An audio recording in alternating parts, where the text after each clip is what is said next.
അസ്സലാമു വറഹ്മത്തുള്ളാഹി വബറകാതുഹു. +2 അറബിക് ടെക്സ്റ്റിലെ ലുഅത്തുല്ലാദ് എന്ന ചാപ്റ്ററാണ് നമ്മളൊന്ന് പറയുന്നത്. അത് അറബിക് PSC വിദ്യാർത്ഥികൾക്ക് ആവശ്യമുള്ള ചില ഭാഗങ്ങൾ നമുക്ക് നോക്കാം. ഇതിൽ ഈ പാഠത്തിൽ കൂടുതലും പറയുന്നത് എന്താണ്, അറബിക് ലാംഗ്വേജിൻ്റെ കുറിച്ച് ബേസിക്കായിട്ട് നമ്മൾ അറിയേണ്ട കാര്യങ്ങൾ തന്നെയാണ്. അതിൽ നമ്മൾ ബേസിക്കായിട്ട് അറിയുന്ന നോളജ് എന്താ, യൗമുൽ ആലമുൽ ലോകത്തുൽ അറബിയ ഡിസംബർ 18. പിന്നെ അൽ ലോകത്തുൽ അറബിയ മിൻ ലുആത്തി സാമിയ, അറബി ഭാഷ ഏത് വിഭാഗത്തിൽ പെട്ടതാണ്? സെമറ്റിക് ലാംഗ്വേജിൽ പെട്ടതാണ്. പിന്നെ ഈ അറബി ഭാഷ എങ്ങനെ കേരളത്തിലേക്ക് വന്നു? ദീന് തിജാറത്ത്, ഈ രണ്ട് മാനദണ്ഡമാണ്. അതായത് മതം വന്നതോടുകൂടി, മതം കേരളത്തിലേക്ക് പ്രചാരം വന്നതോടുകൂടി ഈ അറബി ഭാഷ എല്ലാവരും കൈമാറുകയും ഖുർആൻ അനുസരിച്ച് ജീവിക്കാനും ഖുർആൻ്റെ അർത്ഥം പഠിക്കാനൊക്കെ തുടങ്ങിയപ്പോൾ എന്താണ്, അറബി ഭാഷ കേരളത്തിലെ ആളുകളിലേക്ക് കൂടുതലെത്തി. പിന്നെ കച്ചവടക്കാർ, അറബി സംസാരിക്കുന്നവരായിട്ടുള്ള കച്ചവടക്കാർ കേരളത്തിലേക്ക് എത്തുകയും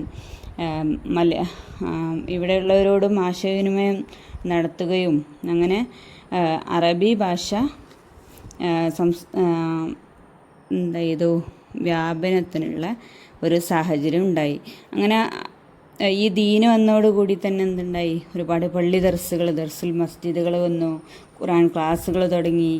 പിന്നെ കുല്ലിയാത്ത് ഷറയ്യ, ഈ ഇസ്ലാമിക നിയമങ്ങളൊക്കെ പഠിപ്പിക്കുന്ന കോളേജുകൾ തുടങ്ങി. പിന്നെ മദാരിസുൽ ഇബ്തിദായിയ ദീനിയ, നമ്മളെ സാധാ കുട്ടികളൊക്കെ രാവിലെ പോണ മദ്രസകൾ തുടങ്ങി. അൽ അറബിയ ഫി മദാരിസുൽ ഹുക്കൂമിയ, ഗവൺമെൻറ് സ്കൂളിൽ വരെ അറബി പഠിപ്പിക്കുന്ന ആ സ്റ്റേജിലെത്തി. പിന്നെ ഈ അറബി ഭാഷ നമ്മൾ കേരളത്തിലേക്ക്, നമ്മളെ മലയാളികളുടെ ഇടയിലേക്ക് എത്തിയപ്പോൾ നമ്മൾ എന്ത് ചെയ്തു, ചില അറബി ഭാഷകൾക്ക് നമ്മളിങ്ങനെ ലോപിച്ച് നമ്മളെ മലയാളത്തിൽ തന്നെ അതൊരു വേർഡായിട്ട് ഉപയോഗിക്കാൻ തുടങ്ങി. ഇപ്പോൾ ഉദാഹരണത്തിന് അദാലത്ത് എന്ന അറബി വാക്ക് നമ്മൾ അദാലത്താക്കി, ഷെയ്ത്വാൻ എന്ന അറബി വാക്ക് ചെകുത്താനാക്കി, മൈതാനം, കയ്യിൽ നമ്മൾ പറയലുണ്ടല്ലോ സ്പൂണിനൊക്കെ അർത്ഥം, താക്കീത്, ദുന്യാവ്, തർജമ, മാലാകമാർ, ബദല് പകരം എന്നുള്ളതിന് ബദലെന്ന് ചില സംസാരിക്കാറുണ്ട്. കോപ്പ എന്നൊക്കെ പറയണല്ലോ, കപ്പ്. പിന്നെ വക്കീല് അറബി വാക്കാണ്. ഖറാറ് അത് നമ്മൾ കരാറാക്കി. എന്താണ്, കാലിയാക്കൽ എന്നാണ്, കട കാലിയാക്കൽ എന്നൊക്കെ പറയുന്ന ആ കാലി എന്നുള്ള വാക്ക് ഖാലി എന്നുള്ള അറബിയിൽ നിന്ന് വന്നതാണ്. പിന്നെ റദ്ദ് ചെയ്യുക, തീരുമാനം റദ്ദ് ചെയ്യുക എന്നൊക്കെ പറഞ്ഞ് മലയാളത്തിലേക്ക് വന്ന വാക്ക്. പിന്നെ ബാക്കി എന്ന അറബി വാക്ക് ബാക്കി എത്ര എന്നൊക്കെ നമ്മൾ ചോദിക്കല്ലോ, അതുപോലെ അസുല് എന്നുള്ളതിൽ നിന്ന് വന്ന വാക്കാണ് അസല്. പിന്നെ ഹാലിർ, ആപ്പത്ത് ആണ്, ആഫത്ത് എന്നുള്ള അറബിയിൽ നിന്ന് വന്നതാണ്. പിന്നെ നമുക്ക് ഇതിൽ നോക്കാനുള്ളത് ഒരു ട്രാൻസ്ലേഷനാണ് ഇതിൽ പഠിക്കാനുള്ളത്. അപ്പം ഒന്ന് ഓടിച്ച് നോക്കാം നമുക്ക്. ഇതൊക്കെ എല്ലാവർക്കും അറിയുന്നതാണ്. അപ്പം ഏത് രൂപത്തിലാണ് ക്വസ്റ്റ്യൻ വരിക ഒരു പിടുത്തവുമില്ല. ക്വസ്റ്റ്യൻ പേപ്പർ ഇടുന്നവർക്ക് മാത്രമേ അറിയുള്ളൂ. അപ്പം നമ്മളിതിലൊക്കെ ഒന്ന് ഓടിപ്പോകണമെന്ന് നല്ലതാണ്. അപ്പം ഒന്ന് നോക്കൂ. അൽ ലുഅത്തുൽ അറബിയ ഇഹ്ദൽ ലുഅത്തിൽ ആലമിയ, Arabic is one of the world languages. വഹിയ ലുഅത്തുൽ ഉമ്മി ലി അക്സറി മിൻ 300 മില്യൺ നസമ ഫിൽ ആലം. It is the mother tongue of more than 300 million people in the world. وهي إحدى اللغات الرسمية للأمم المتحدة. It is one of the official language of UN now. هناك تسهيلات ومنح دراسية لتعلم اللغة العربية. There are many facilities and scholarships for learning Arabic all over the world. وهي لغة سهلة بسيطة للتعلم. It is a simple and easier language to learn. വഹിയ ലോഅത്തുൽ ഖുർആനുൽ കരീം. This is the language of holy Quran. ഹുനാക ഫുർസുൻ വലായിഫുൻ കസീറത്തുൻ ലിദാരിസി ലോഅത്തുൽ അറബിയ. There are many job opportunities for those who learn Arabic.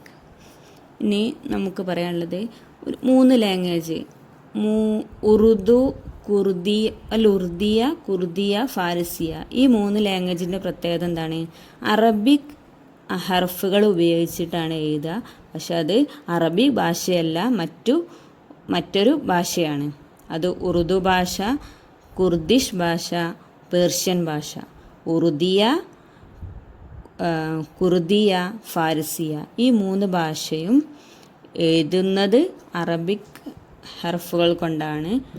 പക്ഷേ അത് അറബിയല്ല, മറ്റൊരു ഭാഷയാണ്. അറബി ഭാഷയെക്കുറിച്ച് 2 പോയിൻ്റ് കൂടെ കേട്ടോ. നമ്മുടെ അറബി ഭാഷ ഒഫീഷ്യൽ ലാംഗ്വേജ് ആയിട്ട് അംഗീകരിച്ച എത്ര രാഷ്ട്രങ്ങളാണ്? 26 അറബിക് രാഷ്ട്രങ്ങളാണ് അറബിക് ഭാഷയെ ഒഫീഷ്യൽ ലാംഗ്വേജ് ആക്കിയിട്ടുള്ളത്. എന്താല്ലേ? എല്ലാ ഭാഷ എടുത്ത് നോക്കിയാലും അറബിക്കിന് ഒരു പ്രത്യേകതയാണ്. എന്താണ് ആ പ്രത്യേകത? അതിൻ്റെ ഷെക്കിലാണ്. അതായത് ഫത്ത്ഹ്, കസ്ർ, ലൊമ്മ് എന്നുള്ള ആ ഒരു ഷെക്കിൽ അത് വേറെ ഏത് ലാംഗ്വേജിലും കണ്ടിട്ടില്ല. അതായത് ഇതിലിപ്പോൾ ഏതെങ്കിലും ഫത്ത്ഹോ കസ്റോ ലൊമ്മത് അങ്ങോട്ടും ഇങ്ങോട്ടും മാറി അതിൻ്റെ അർത്ഥം മാറുകയാണ്, പക്ഷേ സ്ട്രക്ചർ അതുപോലെ കിടക്കുന്നതാണ്.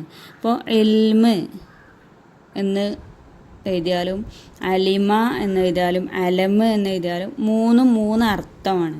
പക്ഷേ അതിൻ്റെ സ്ട്രക്ചർ നോക്കുമ്പോൾ ഫത്തവും കസറും ഒന്നും ഇടാതെ എഴുതിയാലോ അത് ഒരുപോലെ ഇരിക്കും. അത് അറബി അറിയാത്തവർക്ക്, ബിഗിന്നേഴ്സിന് പെട്ടെന്ന് ബുദ്ധിമുട്ടായിരിക്കും. പക്ഷെ അതിന് ഫത്തവും കസറും വരുമ്പോൾ അതിൻ്റെ അർത്ഥം പൂർണ്ണമാവാണ്. ഇൽമ്, അലിമ, അലം എന്ന് പറഞ്ഞ പേരാണ്. അലിമ എന്ന് പറഞ്ഞാൽ അറിഞ്ഞു എന്നാണ്. ഇൽമ് എന്ന് പറഞ്ഞാൽ അറിവ് എന്നാണ്. അങ്ങനെ മാറ്റങ്ങളുണ്ടെന്ന് ഇത് അറബിയിലുള്ള ഒരു പ്രത്യേകതയാണ്. മറ്റു ഭാഷകളിലൊന്നും അങ്ങനെ കണ്ടിട്ടില്ല. ഇനി നമുക്ക് ഈ ചാപ്റ്ററിൽ പറയാനുള്ളത് കുറച്ച് ആലത്തിനെ കുറിച്ചാണ് പറയാനുള്ളത്. അപ്പോൾ നമ്മൾ കനസ എന്ന വാക്കിന്ന് വന്നൊരു ആലത്താണ് മിക്നസത്ത്. എന്താ കനസ എന്ന് പറഞ്ഞാൽ അടിച്ചു വാരുക, മിക്നസത്ത് എന്ന് പറഞ്ഞാൽ ചൂല്. അടുത്തത് സ്വൈദ എന്ന വാക്കിന്ന് കയറുക എന്നല്ലേ സ്വൈദ. അതിന്നൊരു ആലത്തിൻ്റെ പേര് മിസ്അദ്, എലവേറ്റർ. പിന്നെ മിബ്രദ് ഉണ്ട്, കൂളർ. മിൻജൽ എന്ന് പറഞ്ഞാൽ എന്താ? സിക്കിള്, അരിവാള്. മിജ്ഹർ എന്ന് പറഞ്ഞാൽ എന്താ? മൈക്രോസ്കോപ്പ്. മിത്രക്കത്ത് എന്താ? ഹാമർ. ഏത് വാക്കുന്ന വന്നാ? തുറക്ക, മുട്ടുക എന്നുള്ള തുറക്ക എന്ന വാക്കുന്ന ഒന്നാണ് മിത്തുറക്കത്ത്. പിന്നെ മിൽ അക്കത്ത് സ്പൂണ്. മിസ്തുറത്ത് റൂളറ്. മിൻഷാർ എന്താ? മരം മുറിക്കുന്ന വാള്. മിക്കിയാസ് സ്കെയില്. ഇനി ഈ ചാപ്റ്ററിൽ ഇപ്പോൾ ആലത്തിനെ കുറിച്ച് പറഞ്ഞു. ഇനി പഠിക്കാനുള്ളത് ഒരു ഡെഫിനിഷനാണ്. ഇതോടുകൂടി നമ്മളെ ക്ലാസ് അവസാനിപ്പിക്കും. ഇത് ആ ടെക്സ്റ്റിൽ പറയുന്ന ഡെഫിനിഷനാണ്. ലുഗത്തിൻ്റെ ഒരു ഡെഫിനിഷനാണ്. അല്ലുഗ ഹിയ മജ്മുഅത്തു അസ്വാത്തിൻ ഔ ഇഷാറാത്തിൻ യുഅബ്ബിറു ബിഹ അൽ ഇൻസാനു അൻ അഫ്കാരിഹി വ മശാഇരിഹി വ തജാറുബിഹി.